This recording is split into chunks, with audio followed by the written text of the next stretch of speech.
శ్రీ గణేశాయ నమః.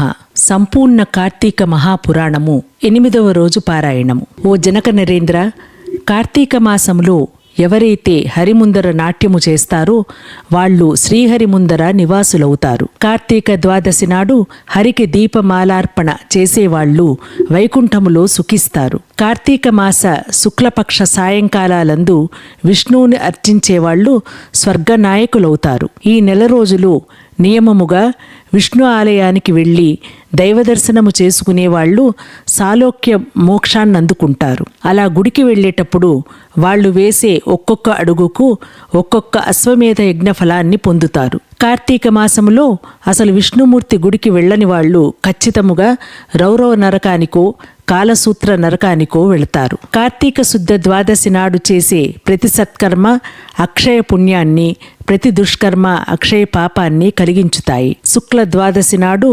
విప్రసహితుడై భక్తియుతుడై గంధపుష్పాక్షత దీపధూపాజ్య భక్ష నివేదనలతో విష్ణువుని పూజించే వారి పుణ్యానికి మితి అనేది లేదు.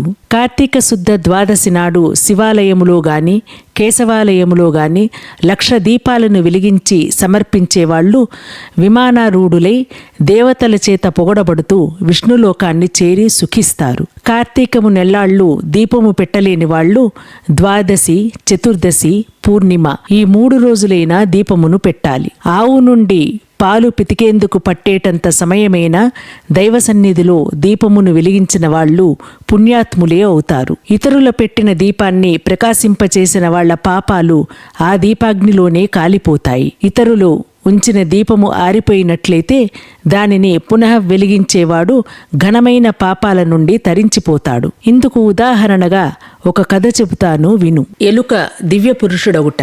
సరస్వతీ నదీ తీరంలో అనాది కాలముగా పూజా పునస్కారాలు లేక శిథిలమైపోయిన విష్ణు ఆలయం ఒకటి ఉండేది. కార్తీక స్నానార్థమై సరస్వతీ నదికి వచ్చిన ఒక యతి ఆ గుడిని చూచి తన తపోధ్యానాలకి గాను ఈ ఏకాంత ప్రదేశం అనువుగా ఉంటుందని భావించి ఆ గుడిని తుడిచి నీళ్లు చల్లాడు. చేరువ గ్రామానికి వెళ్లి ప్రతి నూనె 12 ప్రమిదలు తెచ్చి దీపాలను వెలిగించి నారాయణార్పణమస్తు అనుకుని తనలో తాను ధ్యానమును చేసుకోసాగాడు. ఈ యతి ప్రతిరోజు ఇలా చేస్తుండగా కార్తీక శుద్ధ ద్వాదశి నాటి రాత్రి బయట ఎక్కడా ఆహారము దొరకకపోవడం వలన ఆకలితో తన కడుపులోనే ఎలుకలు పరుగెడుతున్న ఒక ఎలుక ఆ గుడిలోనికి వచ్చి ఆహారాన్వేషణలో విష్ణు విగ్రహానికి ప్రదక్షిణముగా తిరిగి మెల్లిగా దీపాల దగ్గరకు చేరినది. అప్పటికే ఒక ప్రమిదిలో నూనె అయిపోవడం వలన ఆరిపోయిన వత్తి మాత్రమే ఉంది. తడిగా ఉన్న ఆ ఒత్తి నుంచి వచ్చే నూనె వాసనకు భ్రమసిన ఎలుక అదేదో ఆహారముగా భావించి ఆ వత్తిని నోట కరుచుకుని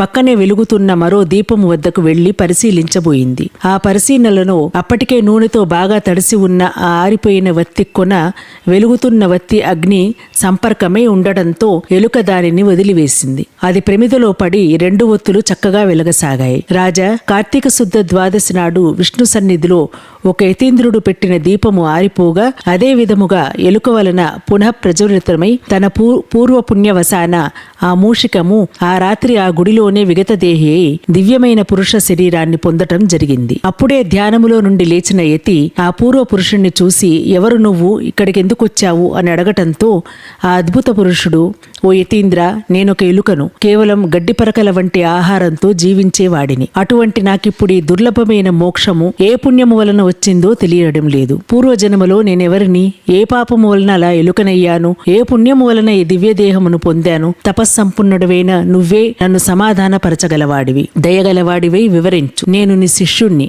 అని అంజలి గట్టించి ప్రార్థించాడు. అంత యోగేశ్వరుడు ఆశ్చర్యపడి తన దివ్య దృష్టిచే సర్వము తెలుసుకుని, ఓయి, క్రిందటి జన్మలో నీవు బ్రాహ్మణుడవు, నిన్ను బాహిలికుడనని పిలిచెడివారు, నీవు జైనవత వంశానికి చెందినవాడవు, నీ కుటుంబాన్ని పోషించుటకు వ్యవసాయం చేస్తూ ధనాశాపరుడవై దేవపూజలు నిత్యకర్మలు మరిచి నీచుల సహవాసము వలన నిషిద్ధాన్నము తినుచు మంచివారలను యోగ్యులను నిందించుచు పరుల చెంత స్వార్థచింత గలవాడివై ఆడపిల్లలను అమ్ముకుని వృత్తి చేస్తూ దానివల్ల సంపాదించిన ధనాన్ని కూడబెట్టుచు సమస్త తినుబండారములను కడుచౌకగా కొని తిరిగి వాటిని ఎక్కువ ధరకు అమ్మి అటుల సంపాదించిన ధనము నీవు అనుభవించక ఇతరులకు ఇవ్వక ఆ ధనము భూస్థాపితం చేసి పిసినారివై జీవించినావు. మరణించిన తరువాత ఎలుక జన్మనెత్తి వెనుకటి జన్మ పాపం అనుభవించుచుంటివి. నేడు భగవంతుని దగ్గర ఆరిపోయిన దీపాన్ని వెలిగించినందున పుణ్యాత్ముడు అయితివి. దాని వలననే నీకు తిరిగి పూర్వజన్మ ప్రాప్తించినది. కాన నీవు నీ గ్రామమునకు పోయి నీ పెరటి యందు పాతిపెట్టిన ధనమును త్రవ్వి ఆ ధనముతో దానధర్మాలు చేసి భగవంతుని ప్రార్థించుకొని మోక్షము పొందు అని అతనికి నీతులు చెప్పి పంపివేశాను. ఈ వీడియో మీకు నచ్చినట్లయితే లైక్ చేయండి, షేర్ చేయండి, మా ఛానల్ని సబ్స్క్రైబ్ చేయండి.